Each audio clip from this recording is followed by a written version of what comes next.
What's up, guys? Jedi Warrior back again with another LEGO Star Wars review.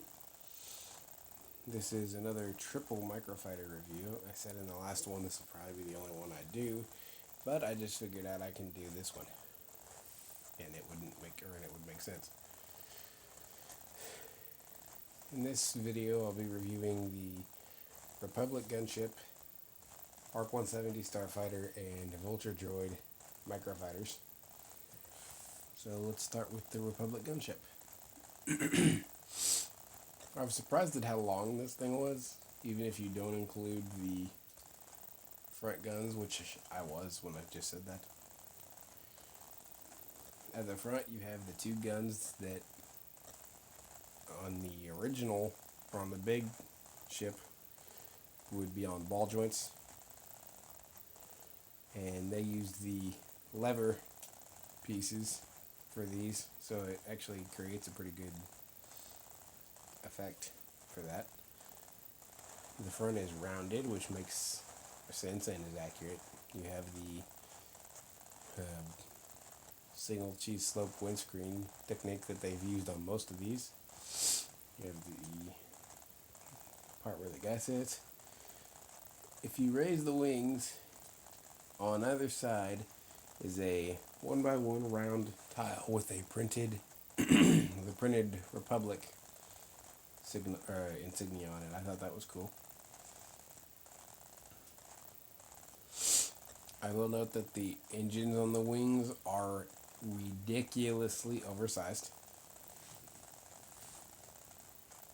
But also what I will note on the engine or on the wings that I like is the clear 1x1 plate on the outer sides to simulate the bubble turrets on the wings. They're almost hidden by those engines, but they are there. You also have spring-loaded, or I keep saying spring-loaded, it's flip-fire missiles under the wings. On top and between the wings, you have a couple of lightsaber handles clipped in there, and I think those are supposed to be the flick-fire missiles on that are on the actual ship. I'm not for sure on those. They did not include another one of the lever pieces to stick on the back for a tail gun, like would be on the actual ship, even though they include a spot for it. So you can get one from your own parts collection and add that on there, but you don't have to. I did. They also included the slopes in the back for the doors that open up on the large model, as well as under the wings. They have a simulation for where the doors would open. They used some of the 3x2 triangular plates in there to simulate where the doors would be. So there's a lot of clever usage of parts in this. I like it. I like that Phase 2 or Phase 1 clone pilot even more. But I like this microfighter, although, like I said, the engines are ridiculous.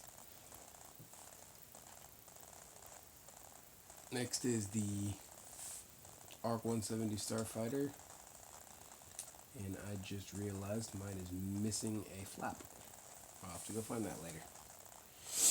Now, I told my parents I wanted an arc170 starfighter.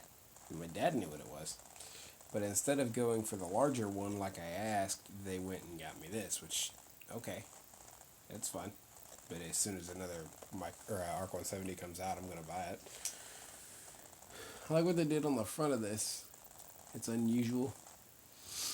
It's the same nose piece they used for the X-Wing and Wookiee gunship, but it's mounted like they did on the Wookiee gunship. It's mounted sideways. It has an unusually long nose, 3 studs long, plus the extension for that front piece. They also used two stacked one by one cheese slopes, and what I mean by stacked is they put one in front of the other and raised the back one up. I think that's because this set in general in the large form would have two cockpits. Then you have right behind those where the actual pilot would sit. There's an antenna that sticks up on the back, which I was confused as to why that's there unless it's supposed to be a tail gun. On the wings here, you have the plates that can open up to put the fighter into attack position. It turns a 2-wing fighter into a 6-wing. Now on the bottom, the flick fire missiles on the bottom stop it when the wings drop, but on top you just have to guess. You also have the engines back here using some red studs. The flick fire tails stick way out, but that's not usually a problem. That's only a problem if you have the spring-loaded shooters. The guns on the wings, they kind of hang below the wingtips and stick out forward. I like what they did with the green studs on the end to make it look like the laser fire's coming out of it. But I like this microfighter. I always have. But I also like the pilot for it, the ARC Trooper, which for the longest time was the only ARC Trooper I had. He looks pretty good. I always thought his helmet looked a lot like a football helmet. Then I realized there's probably a printed visor in there. Last and least, the vulture droid. This thing is ugly. Comes with a single battle droid as a figure. I'll get that out of the way. But I don't even know why it came with a figure, because these things were droids. In its flight position, it looks like the wings are really big. It's more of a flathead droid in the middle, though. Under the main chassis of it, you have two flick fire missiles. There's a handle on the back for your battle droid if you wanted to do that.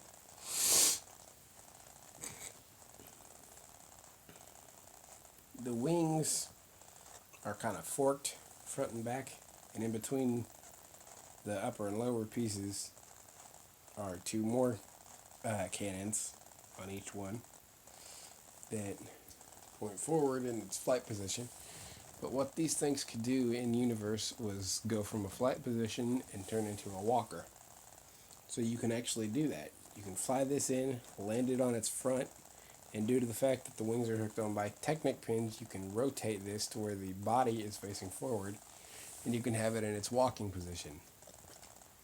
Which I think is a really cool feature, and it's honestly, this thing's one saving grace. This is another case of the arc170. I told my parents I wanted a vulture droid, and I ended up with a microfighter. Which, again, that's okay, but as soon as they come out with a big one, I'm probably going to try to get it. But seeing as they haven't had a big vulture droid since like 2012, 2013, I don't remember exactly when, I'm okay with this for now. That, and you can never have too many battle droids. But that's it for this review. Peace out.